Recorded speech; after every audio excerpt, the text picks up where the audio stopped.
to clicker training. Basically, you have one of these fancy little boxes that creates a little click noise. The nice thing about clicker training is it removes the emotion from our voices. When we are first starting to train a dog and they're having a hard time getting an idea down, it's very, very easy for us to get frustrated. And in that process, our frustration comes through in the voice. So this marker cue is what helps the dog to learn when they finally get the idea across, and that way we don't have our emotion coming through. That's one of the reasons why this is so useful. You don't have to use an actual clicker in and of itself. A click or a marker can be used various other forms, such as even just simply going like that with your tongue. So you don't have to have one of these boxes with you. It's kind of a misconception that this is the only thing that creates that sound. That is not true. You can actually train the dogs through various different methods. The other advantage to clicker training is because the dog is problem solving, they're figuring out what it is that you are looking for. They are actually the ones that are solving that problem in and of themselves. It becomes their idea. When it becomes their idea, they are more likely to continue to do that particular process. The actual action and the association with the verbal cue ends up being that much faster, that much more solid. Clicker training does take more time. The initial steps of it for the dog to problem solve do require a little bit more patience on our part. The other tactic of it that's involved is dogs have a very short association time. The idea of a short memory is not true. The association time is short. So you want to be able to pair the reward within 3 seconds of the actual action itself. We can't always match that time. The clicker allows us to mark it and then reward it, bridging that association gap. So Ion has already been clicker trained with these sorts of things, but we can play a little bit of a game that will kind of show you how he first started figuring these sorts of things out. I have here a bucket of his very most favorite treats in the world. It's just a moist dog food that happens to be cut into little pieces, but he goes absolutely nuts for this. So I'm going to call him in here, and we're going to play a little bit of a game that will just kind of show how we initially started the clicker training process. Ion, come! Attaboy. Good job. So when we first brought out the clicker, after I taught him the association of it, I let him kind of sit here and figure things out. He offered me a sit, I clicked the sit. After a certain period of time, hi, yes, yes. Now he's going to go through his routine because he's trying to figure out what's going to get him another treat. Because I'm withholding, he thinks there's something more. Good boy. Now I'm not going to give him that. I wait for the down.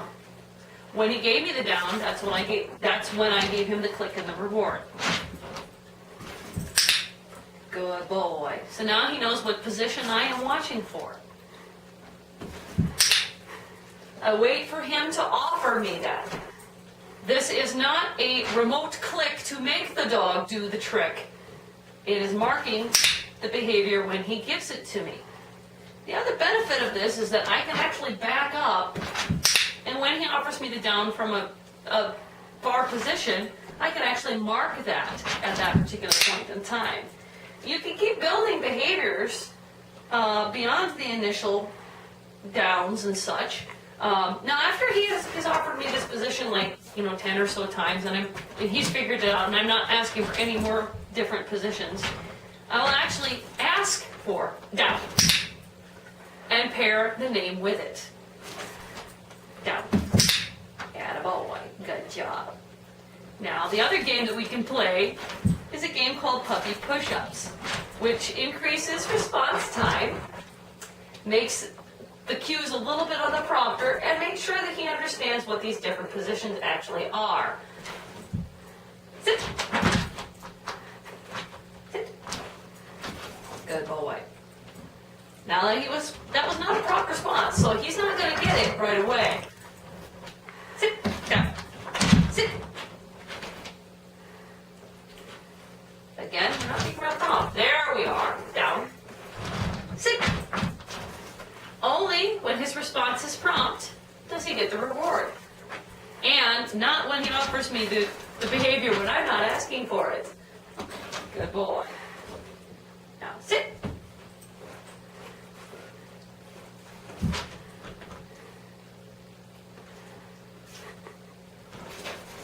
Down. Sit. We haven't done this in a little while. And I'm actually kind of glad we are because I'd like to see some prompter responses. Thank you, dude. Down.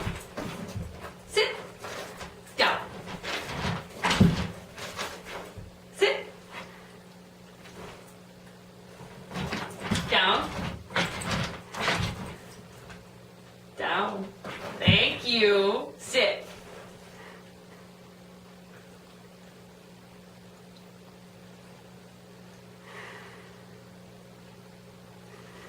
A little bit of a waiting game.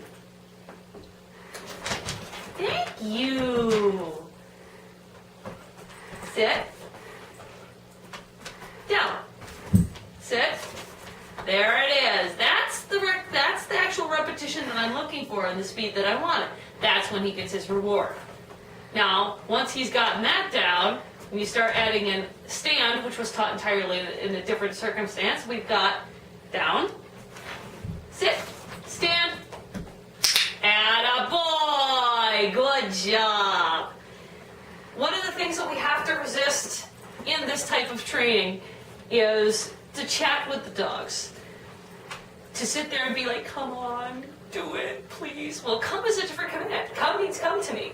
So by chattering, I'm giving mixed messages. So the quieter that I can be when I'm doing these sorts of things and just wait for him to offer me the positions, the better off it is. The less mixed messages he's going to have, the clearer it's going to be. That whole saying of the less that we say, the more that they're able to listen.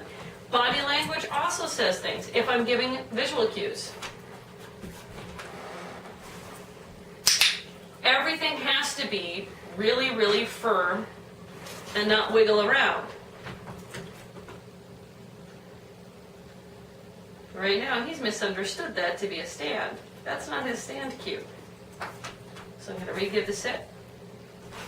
There we are. That's a good boy.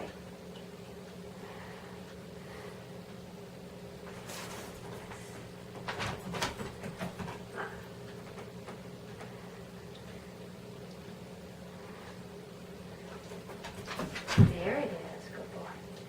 Give him one more chance to get it fast. There it is. Good job. And there's absolutely no reason you can't give both the verbal and the visual at the same time. Just make certain that once you've decided what your cues are, you keep them consistent. And once you've decided what the name of your command is, that you keep it consistent. If this is down, it's always down. Don't change it to lie or something else. And that's the basics of clicker training.